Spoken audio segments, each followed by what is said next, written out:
المكشكشه والمفركشه والمنعكشه والمقشفه، مش عارفه ايه الاسامي الغريبه دي.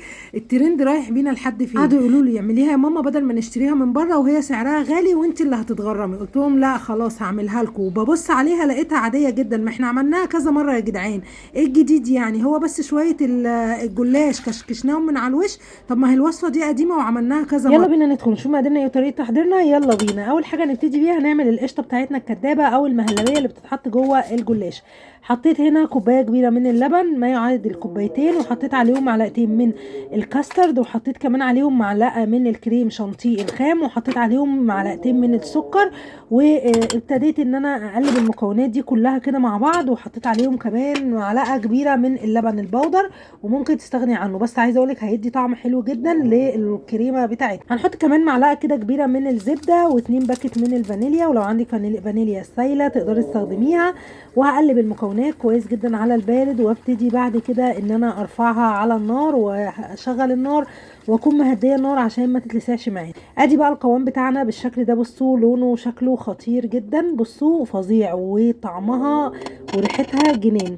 هنا بقى جبنا لفه الجلاش بتاعتنا القمر دي اللي معانا في كل الازمات، كشكشناها وعرضناها وكل حاجه، وحادق رصيناها وحلو شكلناها. الصينيه بتاعتي او اي قالب عندي، وابتديت ان انا ادهنه بالماده الدهنيه، وبعد كده بحط ورقتين من الجلاش وادهنهم بالماده الدهنيه، وارجع احط ورقتين وادهنهم برده بالماده الدهنيه. ويا ريت لو وصلتوا لحد هنا ما تنسوش تقولوا لي بتتابعوني منين، وما تنسوش كمان اللايك والشير للفيديو يا حبايبي.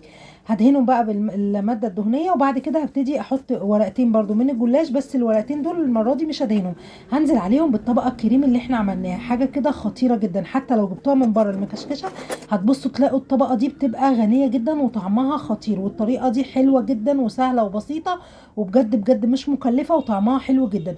هفردها كويس جدا على طبقه الجلاش الاخيره دي بالشكل ده، وابتدي بقى اجيب الجلاش بتاعنا او ورقات الجلاش وابتدي بقى اكشكشها. فاكرين المروحه اللي كنا بنلعب بيها زمان؟ ادينا بدل ما هنلعب بيها هنشكلها وهنبتدي ان احنا ناكلها على طول. هي دي بقى المكشكشه. هنفضل نكشكش في الورق كده بالشكل ده، ونقطعها بالشكل ده، ونحطها كده من فوق على طبقات الكريمه اللي احنا عملناها مع بعض. عملتها بقى، واللي بيفيد مني او اللي انا بقطع منه الزياده ببتدي ان انا احطها كده من تحت الجلاش، مش هتبان معانا خالص وهيبقى طعمها خطير. هاجي بقى اخر طبقه اللي هي المكشكشه بتاعتنا دي، بعد ما كشكشناها هبتدي ادهنها بالماده الدهنيه وادخلها الفرن على درجه حراره 180 درجه، هتقعد معانا 10 دقائق، وابتدي بقى اجهز لها حاجه كده حلوه جدا هتخلي طعمها بجد خطير. السر بقى هنا بقى هنحط كوبايه ونص من اللبن يكون دافي معانا، هنحط عليهم معلقتين من السكر ومعلقه من القشطه ومعلقه كمان من الكريم شانتيه الخام ومعلقه من الكاسترد، واقلبهم كويس. وبعد كده اطلع بعد 10 دقائق الجلاش بتاعنا هيكون اتشمع معانا بالشكل ده. انزل عليه بالتشريبه الخطيره دي هتخلي بقى طعمه حلو جدا وخطير. هدخله بقى الفرن تاني بالشكل ده لمده برده 10 دقائق واخليه ياخد لون من فوق، وانزل عليه بالشربات اول ما يخرج معانا. بصوا الجمال والحلاوه خطير. شربات الجلاش ده بيكون متوسط ما بيكونش تقيل، يعني كوبايتين من السكر بنحط عليهم 3 كوبايات من الميه، اول ما بيغلي معانا عصره من الليمون، وابتدي احسيبه على النار لمده 10 دقائق واطفي عليهم، وبيكون الشربات معانا بارد والجلاش سخن. زينيه باي مكسرات عندك لو انت حابه، ان شاء الله حتى شويه سوداني صغيرين.